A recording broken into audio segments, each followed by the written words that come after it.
Havia algo diferente naquela manhã de terça-feira.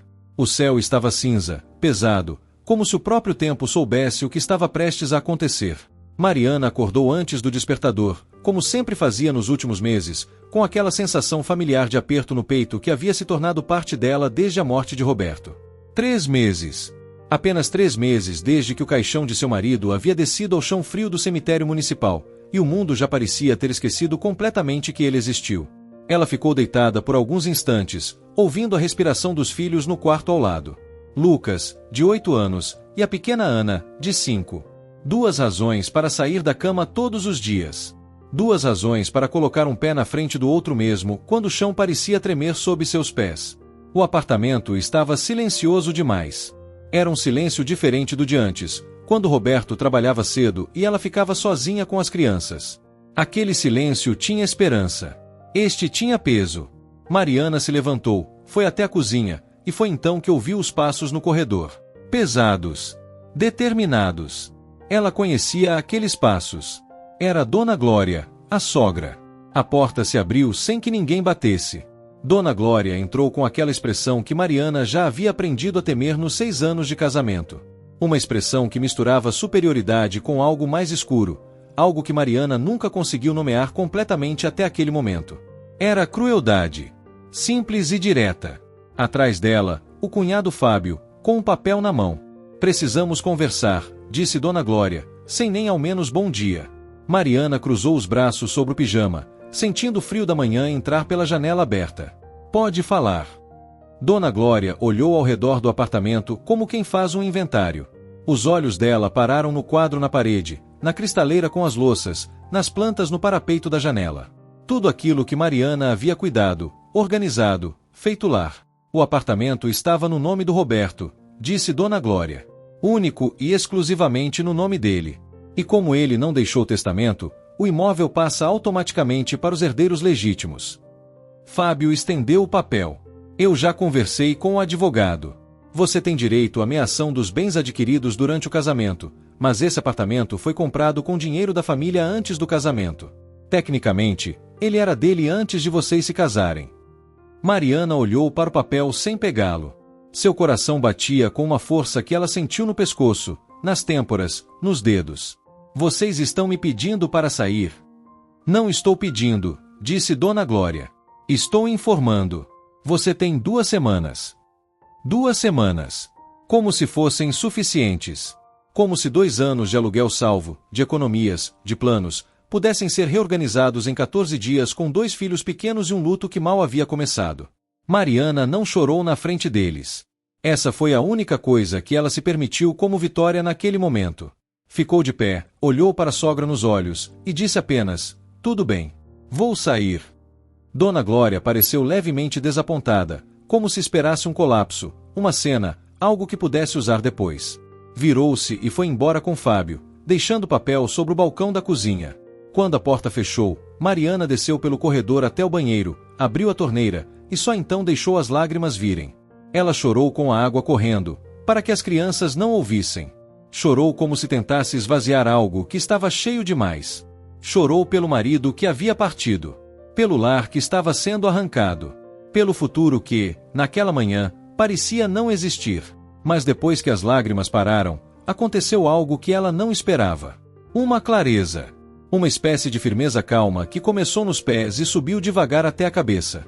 Como raiz. Como algo que estava lá antes mesmo de ela perceber. Mariana fechou a torneira, se olhou no espelho e sussurrou para si mesma, você vai sair daqui de pé. Nos dias que se seguiram, Mariana organizou a vida com a precisão de quem não pode se dar ao luxo de cometer erros. Ela ligou para a irmã, Cláudia, que morava em um apartamento pequeno no bairro vizinho, e Cláudia disse, sem hesitar, vem para cá. As crianças dormem no meu quarto e a gente se vira. Eram 3 quartos pequenos, uma cozinha apertada, uma varanda com roupas estendidas. Não era o apartamento de Mariana. Mas era abrigo. Ela foi empacotando as coisas com cuidado. As roupas das crianças primeiro. Os documentos. As fotos. Havia uma caixa inteira só de fotos, porque Roberto gostava de revelar fotografias físicas numa época em que ninguém mais fazia isso. Papel não apaga, ele dizia. Mariana embrulhou cada foto com papel de seda, como se fossem objetos frágeis. E eram. No último dia, quando o apartamento já estava quase vazio, Lucas veio até ela com a expressão séria que havia desenvolvido depois da morte do pai. Uma seriedade precoce que doía de ver num rosto de 8 anos. A gente vai voltar, mãe. Mariana parou o que estava fazendo. Se ajoelhou na altura do filho. Não para esse apartamento, meu amor. Mas a gente vai ter um lugar nosso de novo. Eu prometo. Lucas pensou por um momento. Como você sabe? Porque eu não desisto fácil. A criança olhou para ela por alguns segundos, depois acenou com a cabeça como se tivesse tomado uma decisão interna. Tá bom. Eu confio em você. Mariana teve que se virar para que ele não visse o queixo tremer. Ana, mais nova, entendia menos. Ela carregava uma mochila com os brinquedos favoritos e perguntava quando ia ver a vovó Glória. Mariana respondeu com diplomacia, sem mentira, sem verdade completa. Em breve, meu bem. E mudou de assunto. Quando foram embora, Mariana foi a última a sair. Ficou parada no corredor por um momento, olhando para o apartamento vazio. Para as marcas nas paredes onde os quadros haviam estado. Para o risco no chão da sala que Roberto havia feito quando tentou mover o sofá sozinho e ela havia ficado com raiva na época, e que agora parecia um traço de amor. Ela respirou fundo. E então se lembrou. Havia algo que ela havia deixado para trás. Não por descuido. Por escolha. Roberto era um homem de poucas palavras e muitos gestos. Ele não dizia eu te amo com frequência, mas consertava a torneira antes que ela pedisse, acordava de madrugada quando as crianças choravam sem que Mariana precisasse se mexer e guardava cartinhas. Pequenas cartinhas dobradas que ele deixava em lugares onde sabia que ela iria encontrar. Na xícara do café. Na bolsa. Embaixo do travesseiro. Mariana havia guardado todas elas numa caixinha de madeira que ficava no alto do armário do quarto. Uma caixinha entalhada à mão que ele havia comprado numa feira de artesanato anos atrás e dado a ela sem nenhuma ocasião especial. É para você guardar as coisas que importam, ele havia dito. Ela havia levado a caixinha, mas havia deixado uma das cartas. A última carta. A que ela havia encontrado no bolso da calça dele quando foi lavar as roupas, 3 dias depois do funeral, quando ainda estava em estado de choque e as mãos faziam as coisas no automático enquanto a mente ficava em algum lugar distante. Ela havia aberto e lido apenas a primeira linha antes de dobrar de volta. Não estava pronta. Guardou no fundo da gaveta da comoda. A comoda que havia ficado no apartamento. Ela não havia percebido até estar na casa de Cláudia, dias depois, revolvendo a memória do quarto vazio. A comoda era antiga, havia pertencido à mãe de Roberto, e Dona Glória havia dito que ia recuperar os pertences da família assim que elas saíssem. Mariana havia deixado a comoda para trás porque tecnicamente pertencia à família de Roberto. Mas a carta dentro dela era dela. Era a última coisa que o marido havia escrito para ela. E estava presa dentro daquela gaveta, na casa que não era mais dela, com uma mulher que a odiava. Ela esperou uma semana antes de tomar qualquer atitude. Uma semana para se estabilizar, para colocar as crianças na nova rotina, para respirar. Lucas foi transferido de escola com a ajuda de Cláudia, que conhecia a diretora. Ana continuou na mesma creche porque ficava a poucos quarteirões de distância. Mariana retornou ao trabalho. Ela era assistente administrativa numa empresa de contabilidade de médio porte, e a chefia havia sido compreensiva com o período de luto, mas havia limites. Havia contas. Havia vida. Foi numa tarde de quinta-feira que ela telefonou para Dona Glória. A sogra atendeu com aquela voz que misturava frieza com verniz de educação. Mariana. Dona Glória, boa tarde. Eu queria pedir um favor. Acredito que deixei alguns pertences pessoais na gaveta da comoda do quarto. Documentos, cartas. Gostaria de ir buscar. Houve uma pausa. Essa comoda pertencia à minha mãe, disse Dona Glória. Assim como o conteúdo dela. O conteúdo não. São cartas pessoais minhas e do Roberto. Vou ver o que tem lá e te informo. A ligação encerrou. Mariana ficou olhando para o celular por um longo momento. Ela ligou de volta 3 dias depois. Dona Glória disse que havia verificado e não havia encontrado nada significativo. Só umas papeladas velhas, disse a mulher. Já joguei fora. Mariana sentiu o chão oscilar. A senhora jogou fora. O apartamento precisava ser limpo. Não posso guardar tralha de todo mundo. Ela desligou antes de dizer algo que não pudesse desfazer. Sentada no banheiro da casa de Cláudia, ela colocou a cabeça entre as mãos. A última carta de Roberto. As últimas palavras que ele havia escrito para ela. Jogadas fora como tralha. Naquele momento, algo em Mariana endureceu de uma forma que ela nunca havia sentido antes. Não raiva. Não ódio. Algo mais fundo. Uma determinação que vinha de um lugar que dói, que transforma, que faz uma pessoa se tornar mais do que era. Ela não ia deixar por isso. A advogada chamava-se Fernanda. Uma mulher de 40 e poucos anos, cabelos curtos, óculos finos, que atendia num escritório pequeno mas organizado numa rua arborizada do centro. Uma amiga de Cláudia havia indicado. Ela é boa e cobra honesto, havia dito Cláudia. Mariana entrou com uma pasta de documentos e saiu 2 horas depois com algo que não esperava: esperança técnica. O apartamento de fato era pré-nupcial, disse Fernanda, e em regime de comunhão parcial de bens. Imóveis adquiridos antes do casamento não entram na partilha. Até aí, a sogra está correta. A advogada fez uma pausa. Mas há outros aspectos que precisam ser avaliados. Os filhos têm direito de habitação. E se o Roberto contribuiu para benfeitorias no imóvel durante o casamento, isso muda a equação. Você tem recibos, notas fiscais de reformas, qualquer documentação de investimento no apartamento durante o casamento. Mariana pensou. Roberto havia reformado o banheiro no 2º ano de casamento. Havia trocado toda a parte elétrica. Havia instalado um ar-condicionado. Ela havia participado de tudo isso. Havia guardado as notas. Não sei, disse honestamente. Mas sei onde procurar. Voltou para o apartamento da irmã e passou a noite remexendo nos papéis que havia levado. Numa caixinha de sapato que Roberto usava como arquivo informal, ela encontrou notas fiscais antigas. Recibos de materiais de construção. O orçamento da reforma do banheiro com o nome dele como contratante. Um recibo de compra do ar-condicionado com o endereço do apartamento. Eram provas. Pequenas, mas reais. Fernanda ficou satisfeita. Com isso, podemos argumentar que houve contribuição matrimonial para a valorização do imóvel. Não vai garantir a propriedade, mas pode garantir uma compensação. E o direito de habitação dos filhos menores é outro caminho. Vamos entrar com uma ação. Mariana perguntou quanto custaria. Fernanda fez as contas com realismo. Era um valor que Mariana não tinha, mas que poderia juntar em alguns meses se fosse cuidadosa. Começamos quando você estiver pronta, disse Fernanda. Mariana respondeu, já estou pronta. Foram 6 meses difíceis.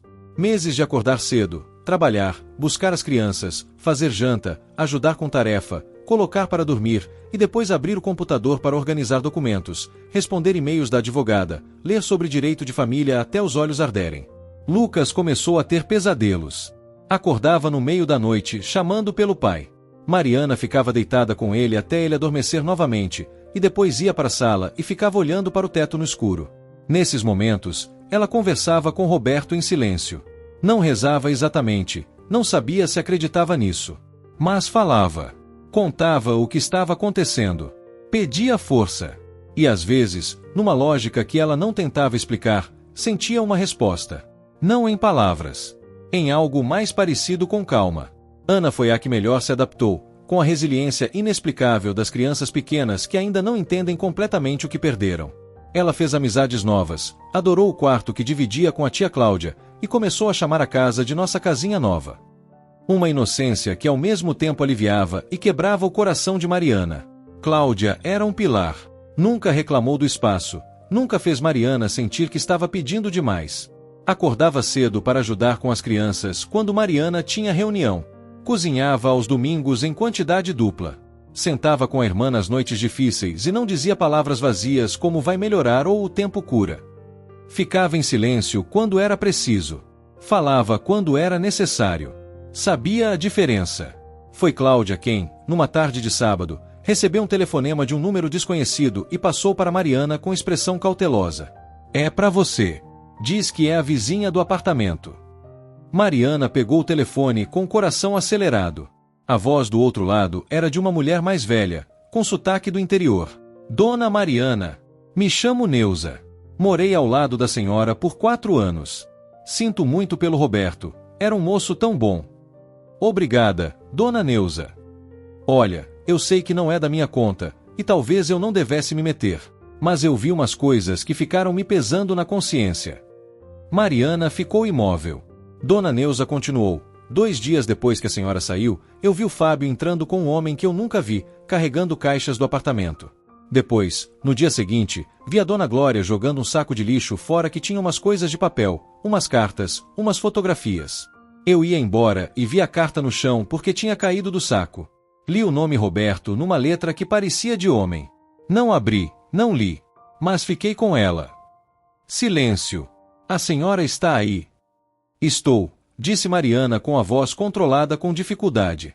Dona Neuza, a senhora ainda tem essa carta? Tenho sim.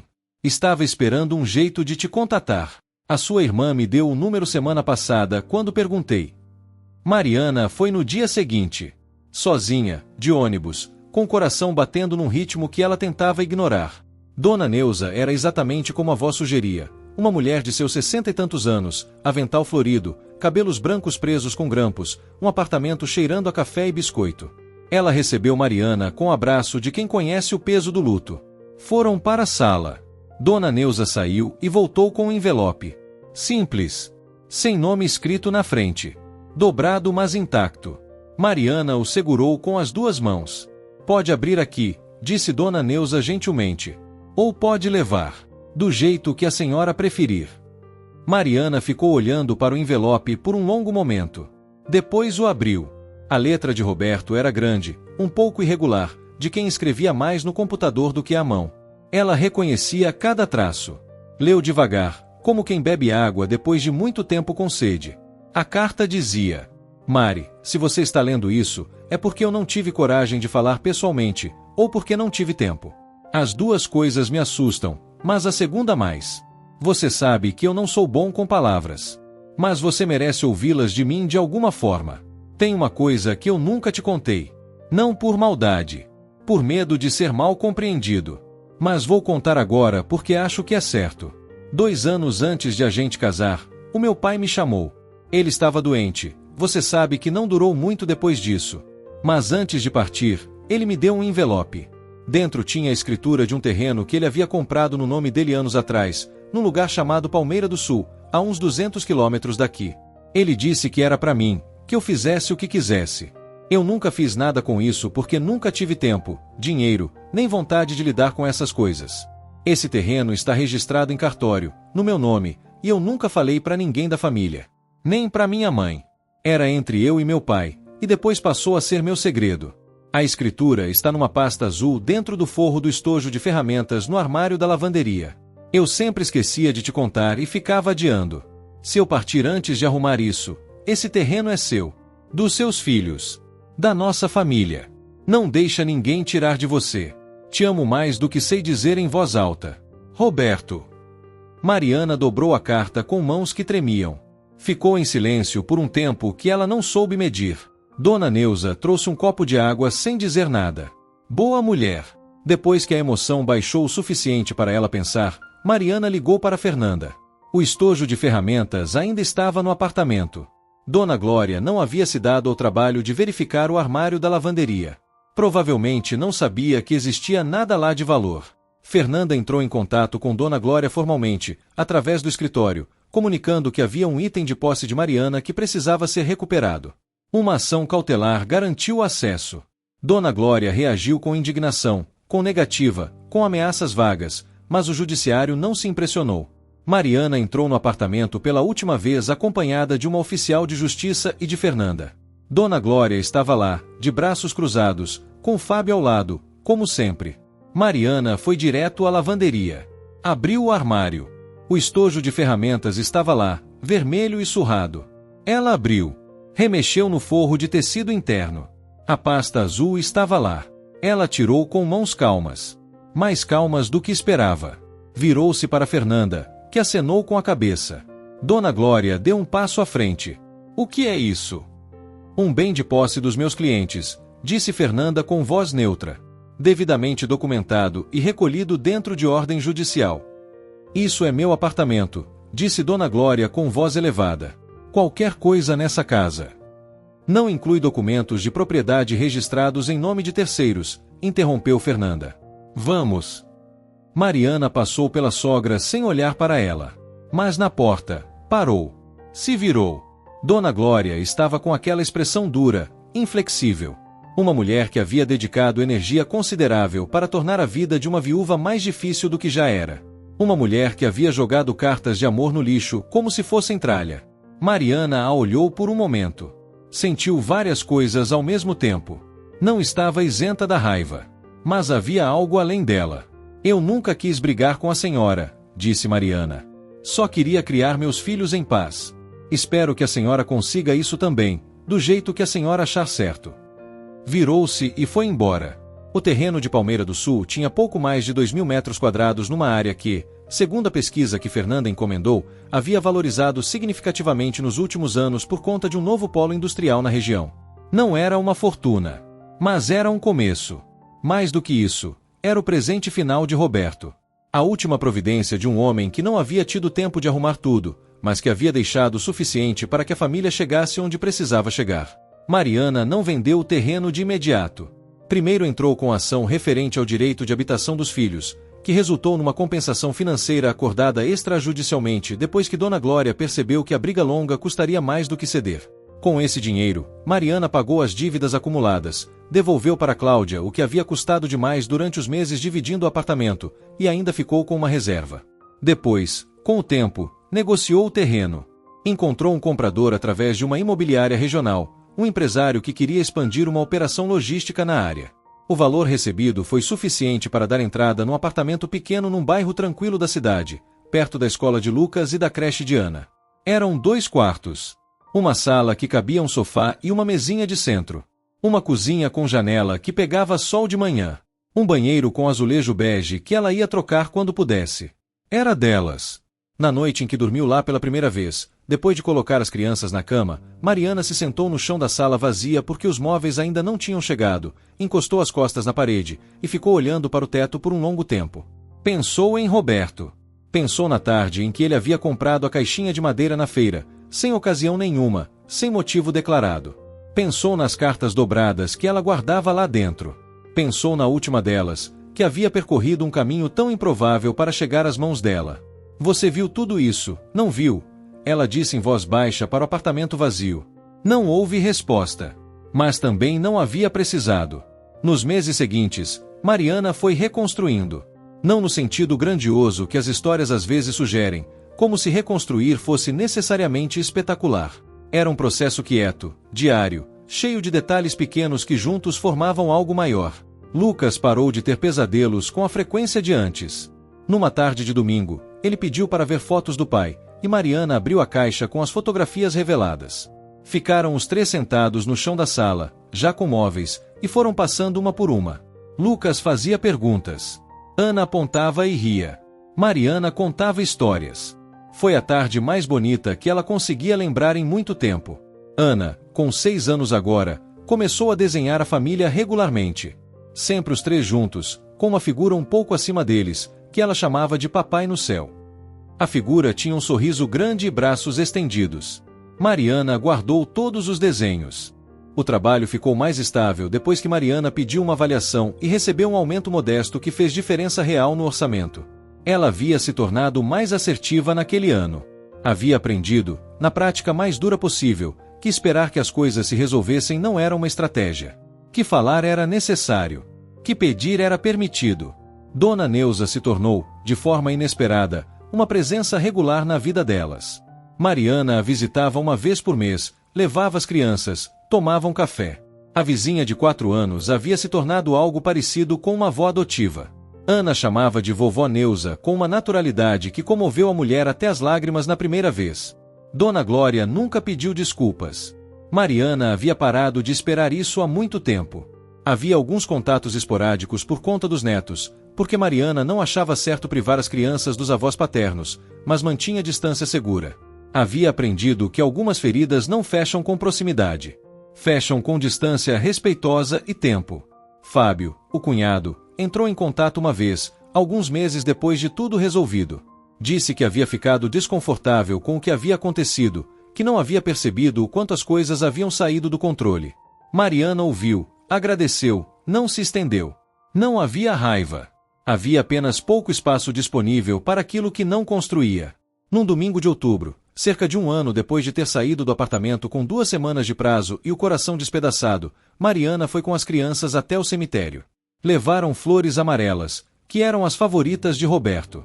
Lucas colocou um desenho que havia feito, dobrado cuidadosamente, junto às flores. Mariana perguntou o que era. Ele disse: "É nossa casa nova." Desenhei para ele ver como ficou. Ana ficou séria por um momento, depois disse para a lápide com a voz pequena de criança: "A mamãe é muito corajosa, sabia, papai?" Mariana olhou para a filha de 5 anos que acabará de dizer em voz alta o que ela própria havia levado 1 ano para acreditar. E então, ali, entre flores amarelas e o vento de outubro e os filhos ao lado, ela chorou. Mas diferente de antes. Não era o choro do desespero ou da perda. Era o choro de quem atravessou algo difícil e chegou do outro lado, e só no outro lado consegue ver a extensão do caminho percorrido. Era o choro de alguém que havia chegado. Há coisas que só o tempo revela. Segredos guardados em gavetas esquecidas, em estojos de ferramentas, em envelopes que caem de sacos de lixo e pousam nas mãos certas no momento certo. Há amor que não consegue se expressar completamente em vida, mas que encontra seus caminhos mesmo depois. Há mulheres que são colocadas para fora com 2 filhos e 14 dias, e que carregam dentro delas, sem saber, a resposta para tudo. Mariana não havia pedido por aquela força. Ela havia aparecido porque não havia outra escolha, e depois havia ficado, porque algumas coisas, uma vez descobertas, não desaparecem mais. Ela aprenderá que luto e coragem não são opostos. Que se pode estar de coração partido e de pé ao mesmo tempo. Que um homem bom pode deixar para trás, numa pasta azul dentro de um estojo vermelho surrado, tudo o que a família precisa para recomeçar. E que recomeçar, quando é real, não é apagar o passado. É carregá-lo com você, transformado em força, enquanto segue em frente.